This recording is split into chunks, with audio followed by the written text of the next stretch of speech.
It's Tuesday, July 2nd, and this is your Barbados Today Evening News Update. Thanks for joining us. I'm Fernella Wedderburn.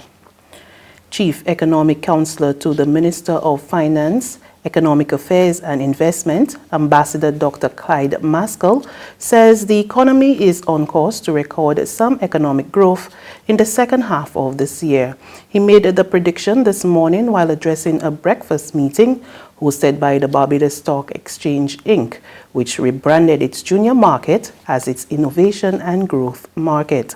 Dr. Maskell told the gathering the government has laid the groundwork for a turnaround by restoring confidence, boosting consumption, stimulating investment, and these measures will yield dividends. This is added to the fact that tourism is doing well, not only in terms of arrivals, but in terms of spend.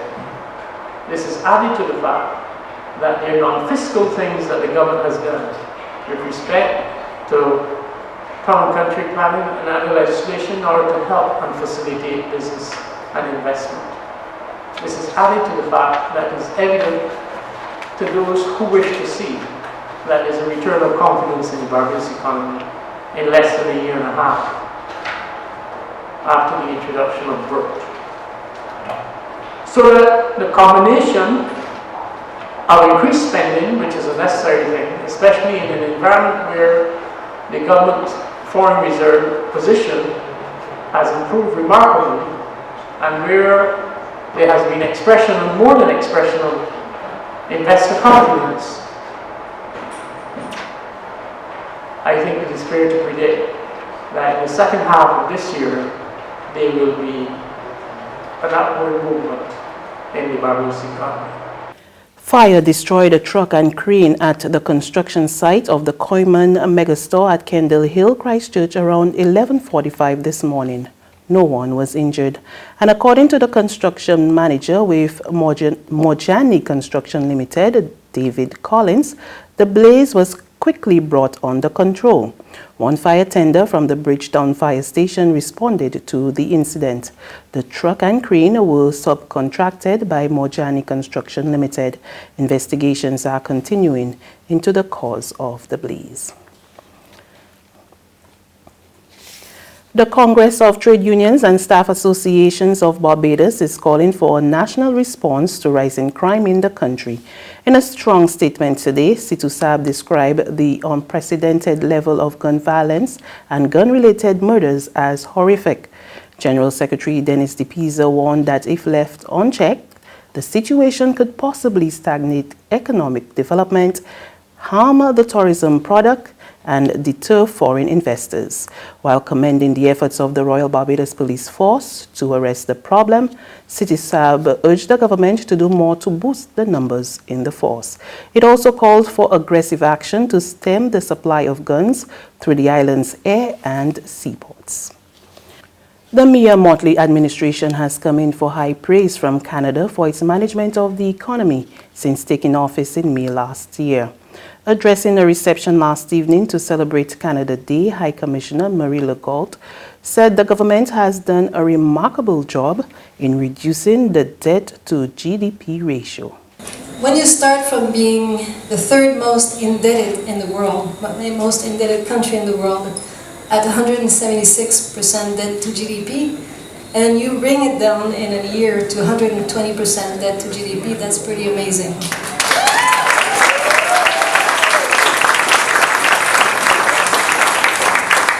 It has not been easy. It has required a lot of work, determination, focus, and of course the country, Barbados, is still just at the beginning of the process. But I'm proud to say that Canada has been a supporter and a partner of Barbados in achieving these goals, either around the IMF table, or at the board, or in the debt restructuring, or at the request of government in terms of technical assistance, long-term technical assistance by providing $1.5 million to help for tax and customs. So it is quite impressive what has been achieved by Barbados. And Prime Minister Mia Mottley thanked the government of Canada for supporting Barbados during the past year, which she said was one of the island's most difficult periods since independence. And we have not taken these things lightly.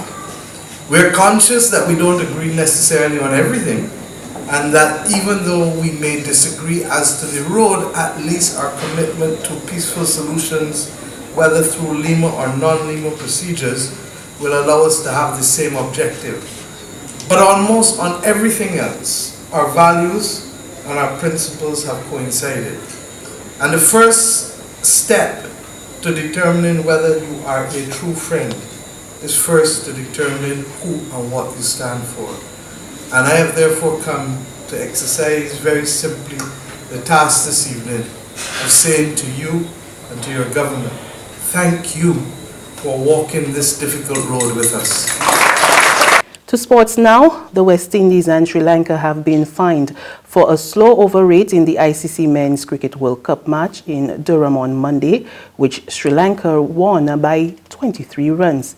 David Boone of the Emirates ICC Elite Panel of match referees imposed the fines after the two teams were deemed to be 2 overs short of their target after time allowances were taken into consideration. In accordance with the ICC Code of Conduct for players and player support personnel, both captains have been fined 40% of their match fees, while players on both sides have received 20% fines. Both captains pleaded guilty to the offences after the end of the match and accepted the proposed sanctions, so there will be no formal hearings. There's regional and international news after this short break.